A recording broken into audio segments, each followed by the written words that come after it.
Today we will discuss about the problems of unemployment, poverty and inequality. When we talk about these problems, unemployment, poverty and inequality, these are the major hurdles or obstacles in the development of our economy or in the road of economic development of the country. So today you will learn about the meaning, types and important measures of unemployment. Then we will talk about the causes of unemployment. After that, we'll be talking about the poverty and the problem of inequality in the income distribution for our country. The population of any country consists of two components. The first one being the labor force and second one being the non-labor force. Now, the important thing is what is the difference between labor force and non-labor force in an economy. Labor force means all persons who are working as well as those who are not working but are seeking or available for work at the current wage rate of the economy. That means whosoever is engaged in the economic activity or those people, those who want to get engaged in the economic activity will be the part of the labor force. Now, what do we mean by that? This means a person who is working or has employment as well as those who are willing to work or those who are seeking employment will be the part of the labor force. Labor force consists of both employed people as well as unemployed people, those who are willing for the employment. Non-labor force. The component of population which is not a part of the labor force is known as the non-labor force of the economy. That means these are the people, those who are not seeking employment or those who are not employed. So, non-labor force includes all those who are not working and are neither seeking nor available for the work in an economy. Unemployment. It can be defined as a state of worklessness for a person who is fit and willing to work at the current wage rate.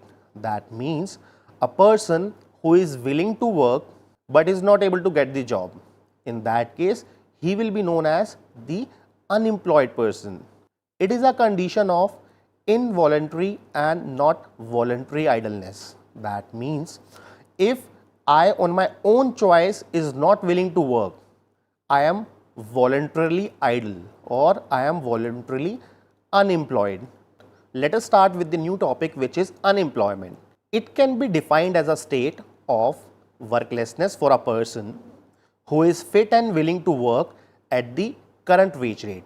That means if a person is looking for a job, he is fit for the job, he is willing to work, but he is not able to get the employment in the economy. In that case, that person will be called the unemployed person. So, it is a condition of involuntarily and not voluntary idleness. That means if by my will I am not willing to work, I will not be the unemployed person because it is my wish not to work in the economic system of a particular country. An unemployed person is the one who is an active member of the labor force and is seeking work but is unable to find the same. If a person is from the non-labor force, that means if he is not willing to work, if he is not seeking the work and if he is not doing the work, he will not be the part of unemployment because that person by his wish is not doing any work. So, that person will not be included in the unemployed person in a particular economy. Voluntary unemployment.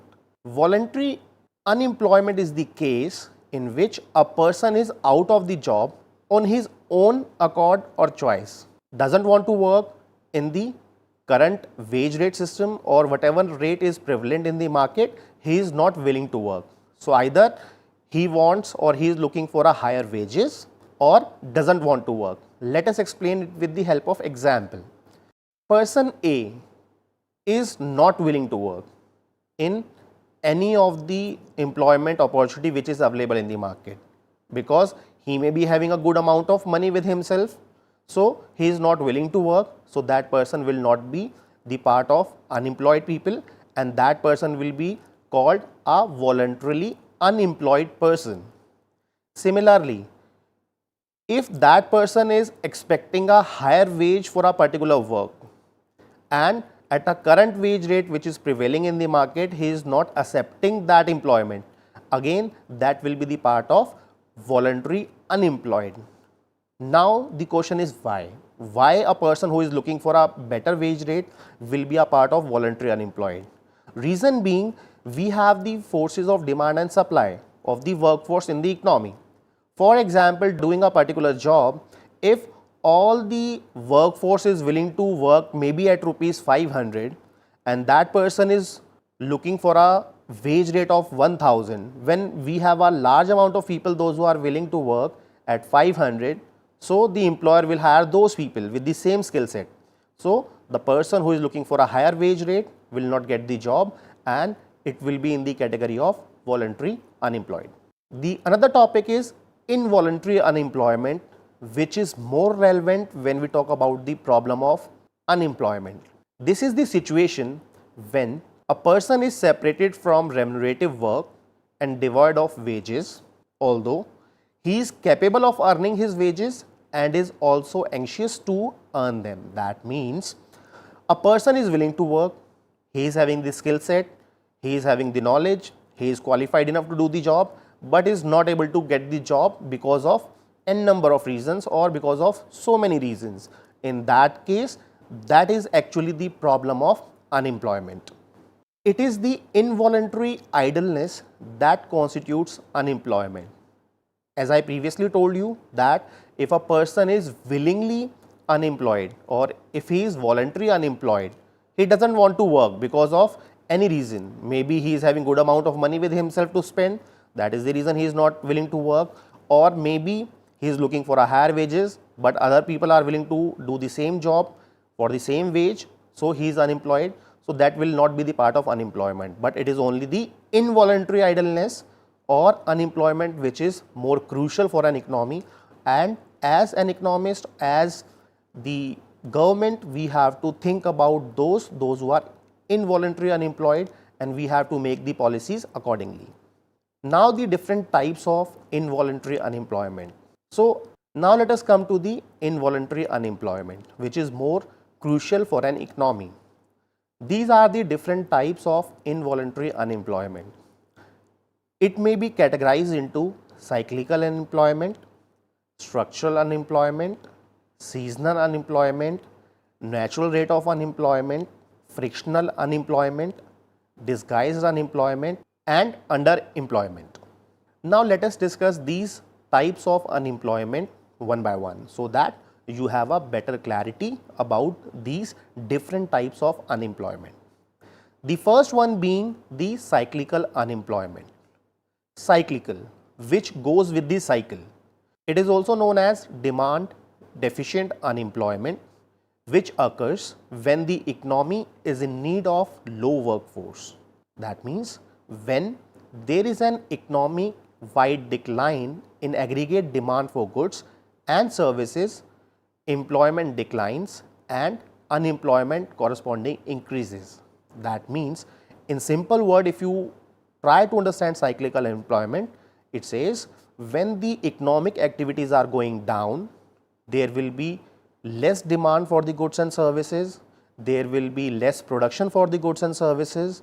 As a result, employment opportunities will come down, and that cyclical effect of the business cycle will be there on the employment, and this decrease is known as cyclical unemployment. It occurs during recession or depression. As I told you, when the economic activities are going down, when the production is going down, it is the example of recession. Or if it is for the longer period, it may be a part of depression, or it will be a depression. In that case, when the economic activities are going down, employment opportunities will also go down, and there will be unemployment in the economy, which is a major problem for an economy. So this form of unemployment is known as cyclical unemployment, since unemployment moves with the trade cycle. For instance, during the recent global slowdown in the late 2008 global crisis, many workers around the globe lost their job, and that unemployment is cyclical unemployment because it is going with the trade cycle of the business. The another form of unemployment is seasonal unemployment. This type of unemployment occurs in a particular time of the year or a particular season, and thus is known as seasonal unemployment. Seasonal unemployment is the most common in industries like agriculture industry, tourism, hotel industry, catering industry. These are the some example where we have seen the seasonal unemployment. Let us take tourism for example. In most of the winters, maybe on the hilly areas, the tourists are visiting less in number and employment opportunity will be less in those hilly areas. Whereas in seasons, in the summers, more people are visiting the hilly areas and more employment opportunities are there in that particular season. So, as per the season also, there may be unemployment.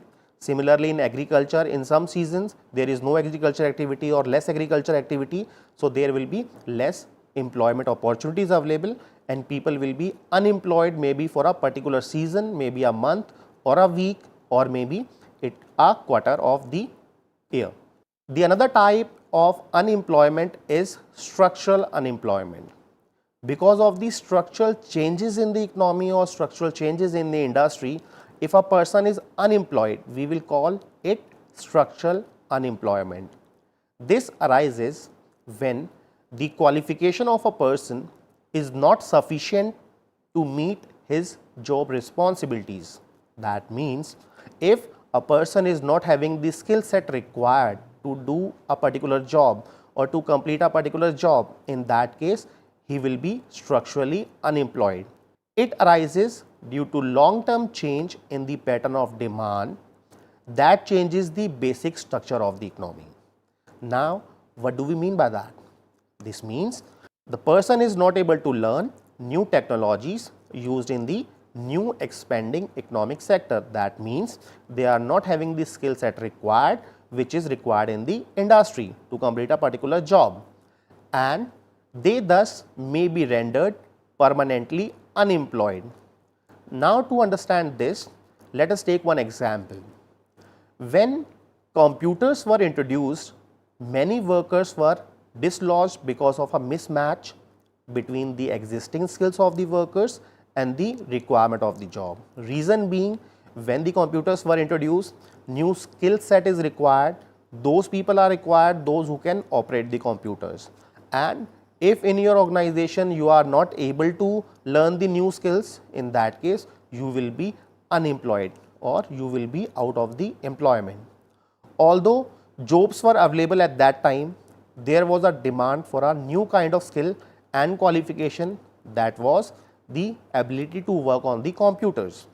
So, persons with old skills did not get employment in the changed economic regime and remained unemployed when these computers were introduced in our country for most of the organizations. The another type of unemployment is frictional unemployment. Now, what do we mean by that? Frictional unemployment occurs when a person is out of one job and is searching for another for different reasons. That means a person is unemployed maybe for a month, maybe for a day, maybe for a week, or maybe for 2-3 months because of any reason, and those reasons may be that he may be looking for a better job. So, if a person is looking for a better job, maybe he is unemployed for a week or maybe a month. So, that will be the part of frictional unemployment. The another reasons may be that he has been fired from the current job. In that case, maybe he will remain unemployed maybe for a month, 2 months, or maybe 6 months because he is looking for a new job. Again, that will again be a part of the frictional unemployment. The another reason may be that he has voluntarily quit a current job, maybe because of pressure from the job or maybe for some other reason, maybe for the family commitments. In that case, the duration in which he is unemployed or he is not on any current employment, he will be the part of the frictional unemployment. It generally requires some time before a person can get the next job in all the three situations. So, during this time, he is frictionally unemployed. Now, let us discuss a new topic, which is natural rate of unemployment. That what is the normal rate or natural rate of unemployment in a particular economy. The sum total of frictional and structural unemployment is the natural rate of unemployment. That means the first part being the frictional unemployment, when you are looking for a new job, maybe because of any reason, or you are not having the skill set which is required in the industry. If you are unemployed, both the combination or both the people, those who are unemployed because of these reasons, will be the natural rate of unemployment, will count in the natural rate of unemployment, whereas the previous two, which is the cyclical unemployment or maybe the seasonal unemployment, these are not normal, these are only because of the business cycle or maybe because of some reason. So, will not be included in the natural rate of unemployment. The another type of unemployment is disguised unemployment. The unemployment which is not visible is said to be disguised unemployment. It is the unemployment which occurs when a person does not contribute anything to the output even when visibly working in the organization or that particular setup. This happens amongst family labor, especially in agriculture sector, who are engaged on land but are not contributing to the given level of output. That means their marginal productivity is zero. So, you might have seen that different laborers are engaging their family members in the production activity of some farm activities, but in reality those people, those who are engaged from the family, they are not contributing much in the additional production or they are not contributing much in the level of output. So, though as we are seeing them that they are working in the organization or at that farm setup, but actually they are not contributing to the productivity or they are not increasing the production. So, those people will be the part of disguised unemployment. The another type of unemployment is underemployment. When a person is engaged in the economic activity, but that fail to provide him fully in accordance to his qualification and efforts. Thus, in that situation, a person who is employed but not in the desired capacity, whether in terms of compensation, hours or level of skill and experience, that employment will be called the underemployment, though he is employed but not up to his full capacity. Now, let us understand how we measure unemployment in an economy. Unemployment rate is the percent of labor force that is without work in an economy. That means unemployed workers divided by total labor force into 100, whatever figure you will get, that will be the unemployment rate in an economy. If 10 people out of 100 are not getting the jobs, that means 10% people are unemployed in the economy. Measurement of unemployment is a difficult task in a country like India. Most comprehensive and reliable data on unemployment are compiled by the National Sample Survey Organization, and based on the different reference period, NSSO provides 4 different measures of unemployment in our country, which are usual, principal, status unemployment, usual, principal and subsidiary status unemployment, current weekly status unemployment and current daily status unemployment. Coming to the first part, which is UPS or usual principal status unemployment. So, what they do in UPS is they identify the principal activity of the worker and the subsidiary activity of the worker. For example, a person who is willing to work in a pharmaceutical company may be a principal activity of that person. Subsidiary activity may be those activities in which if he is not getting the job in the principal activity, he will be the part of some other organization. Maybe he will work with some accounting firm. So, in this usual principal status unemployment, the number of people, those who are unemployed in their principal activity, will be counted and the resultant figure will be the usual principal status unemployment in that particular time. Another is usual principal subsidiary status. So, in this, in addition to principal activity, those who are not getting the job even in subsidiary status or subsidiary activities, they are also counted and the figure of unemployment is generated. The third one being currently weekly status. So, when they are conducting, NSSO is conducting the survey, in that particular week, if a person is not getting a job for a day or for some time, that person will be counted for the unemployed person. And last one being current daily status unemployment. If a person is not getting a job for a day or maybe some hours for a day, it will be counted in current daily status unemployment. So, dear learners, today we have learned about the unemployment and what are the different ways by which we measure unemployment. Thank you so much.